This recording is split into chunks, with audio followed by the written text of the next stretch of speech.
How's everybody doing today? Great day to be inside the Cracker Barrel, right?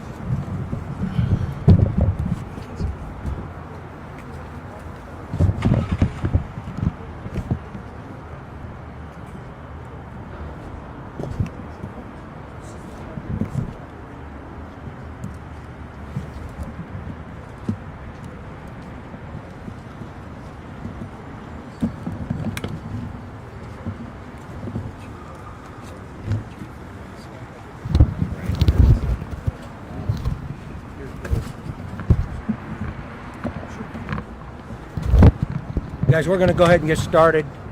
I'm George Meyer, your Stark County Sheriff. I have Marshal Pete Elliott here with the United States Marshals Service, Mr. Smurglia from ATF, Captain Marino from Canton PD, and Chief Mark Brink.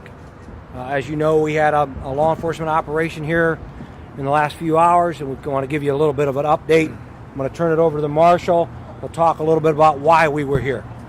So today about 12:15, the U.S. Marshals Fugitive Task Force had a warrant for an individual out of West Virginia. He was wanted for felon in possession of a firearm, a federal charge out of Charleston. He is a career criminal, long history of violence, including bank robberies. Today, we received the warrant Friday. Today, we went to apprehend this individual. And when the men and women of our Fugitive Task Force approached him, we spotted a firearm that he had in this hotel behind you here. We backed off, called the Canton Police SWAT team, the regional SWAT team here that came in. That suspect started firing shots at our officers, actually hit one of the SWAT officers. The subject is deceased at this time, and I'm very glad that all of our law enforcement officers lived and they are going to be okay. It's a very dangerous job that the men and the women of the task force have. I'm very proud of the men that are standing up here today and their dedication to service here in the Canton area and the Jackson area and the Stark County area. Again, this is a very violent individual, history of violence, fired shots at our officers. An officer was struck. The suspect is deceased. Was there anybody else in the room or anyone else harmed, like any civilians? Were they held hostage or anything like that? No, there's nobody else that was harmed in this. Approximately how long did the shooting occur? Was it a minute? Was it just 30 seconds? There were multiple volleys of shots fired out of the resident or out of the apartment to at officers. So it was a prolonged situation. So yeah, it was over the course of several minutes. I just want to say that these type of operations go on in our community every day with our partnership with the Marshals Service and local law enforcement to rid our community of violent fugitives. This is just another case of where, somebody's living in our community that can perpetrate crimes in our community. That's right here, right next to us. And it was good police work by our Marshals Task Force right here in Canton to locate this guy and to try to take him into custody. Unfortunately, not everything goes the way we would like them to go, but in this case, as I'd like to repeat what the Marshal said, we're very, very fortunate that more officers weren't injured in this case, and the situation ended the way that it did. And there were multiple attempts to have him surrender peacefully. He refused to do that, started firing shots through windows, through walls, and everything at the SWAT officers. Do you know how many rounds were fired? Not at this time. And let me just add to that. Chief Brink has asked the Bureau of Criminal Investigation from the Attorney General's office to complete the investigation related to this incident. And so they are on scene and they will be conducting an investigation into the shooting related to the suspect. Can you give us the name of the suspect, his age or date of birth? No, not at this time. We're not going to release a name. At this point, again, this individual had a long career criminal history dating back to the 1970s. So for armed robbery, for bank robberies, for very violent crimes, and he did not want to go peacefully. Is he working alone, or are there other suspects out there that were working with him committing these crimes? Again, we had a federal arrest warrant for him alone, so we went to make the arrest on him today. Conditions of the officer? At this point, he's in stable condition, and he's due to be treated and released. Are you able to tell us where he was shot on his body? He was hit in his arm. He was one of the responding SWAT operatives. Canton Regional SWAT? Yes. Yes. So is it a local officer? who Yes. shot? Can Yes. you tell us his name? No. Nice try, though. Not yet. Can you tell us his department? Obviously. He's just with the regional SWAT. That's all I can tell you. 'Cause I don't really know.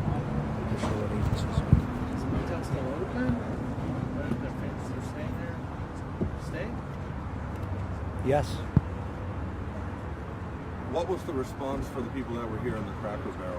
Was it shelter in place? Was it on lockdown? Were they forced to evacuate immediately? That was good. They were evacuated to the back of the building and remained there until the operation was over. How long? Do you have any idea how long that shelter in place for? I don't know how long that It was. seems like forever in those cases, but honestly, we had the interstate closed down. We had, a lot of areas that we were concerned with, a crossfire, and so all those precautions were put into place for the safety of the community. Can you tell me what time the marshals arrived here and what time the shooting occurred?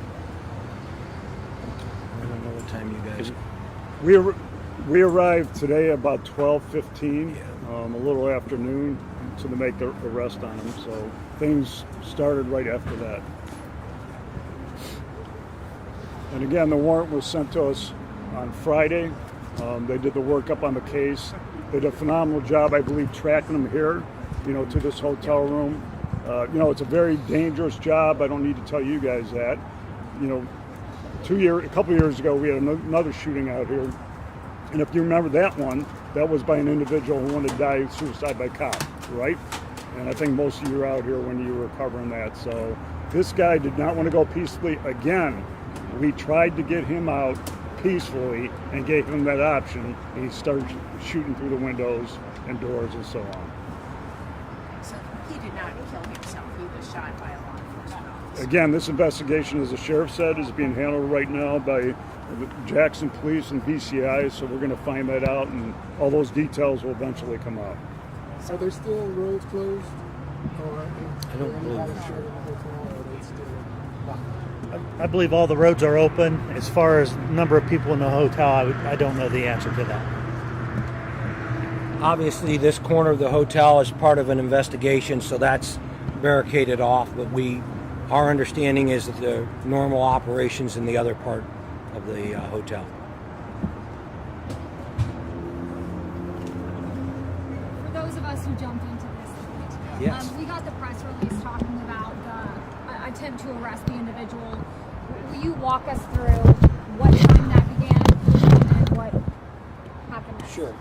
Just to repeat, about 12:15, our Marshals Task Force that's stationed right here in Canton made an attempt to serve a fugitive warrant, felony warrant on the individual in the corner room of this hotel.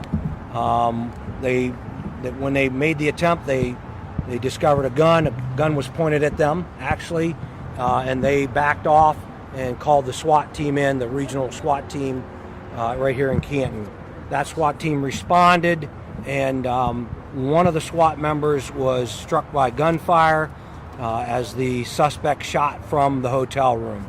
That officer is in stable condition and is expected to make a full recovery. What is the identity of the fugitive? We're not releasing the identity at this time. Where at in West Virginia? Charleston. Federal District Court in Charleston. Charleston is where the warrant was from? Yes. Where the offense occurred? It was out of that district, so that'd be the Southern District of West Virginia is where the warrant was from. What led you guys to his location being here, though, in Stark County? I Good. think Yeah, go ahead. I'm sorry. Sure. I think just great police work. Yeah. You know, we have I believe, a great task force out here with the participation from the police and the sheriffs, Canton Police and Jackson and our sheriff here. So they were on it, put things together, which led them to this place today. And again, it is what it is. And again, we gave him that opportunity to peacefully surrender and come out, but he didn't want to do that. You see a lot of police presence here. You see some highway patrol here. The all call went out when one of our SWAT members was shot, and when that goes out, you know, we get assistance from everybody. That's why you see the heavy police presence. Are you able to confirm what departments were here, though? I mean, was North Canton on scene as well as Canton and Jackson and the sheriff's office? I believe every department was on scene here. How did you guys make the decision to close the freeway? Did you close it? Well, we asked that it be closed. When he was firing rounds, our officers knew that some rounds were flying up in that direction, so we decided we needed to close it down for the safety of the traveling community. Do you have an estimate of how many shots the individual fired? Again, this is going to be under investigation by BCI at this time, so that's all going to come out later. And what specific firearms were found in the hotel room? Again, that will come out during the investigation. Has the officer been discharged from the hospital? I don't know. yeah, I don't know that yet. Well, we pray he's going to be safe, and we're hopeful he'll be released out of the hospital. We don't, why here? We don't know why. He's out of there. How do you end up here? We don't know. I mean, because it's such a congested, I mean, it's a busy Yeah. area, it's a nice area. Why here? Yeah. Probably because you can walk to the Cracker Barrel right next door. So the hotel's right here. At the end of the day, Close to the interstate, you know. Close to the A interstate. number of reasons, maybe. Right. He was here. Yeah. So again, warrant was from a different state. However, the suspect had violations in different parts of the country.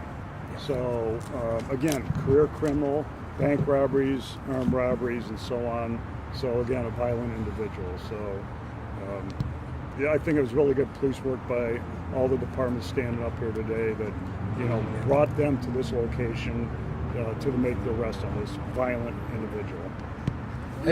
I just want to add, we've had this partnership with the Marshals Service for about 11 years now. Yeah.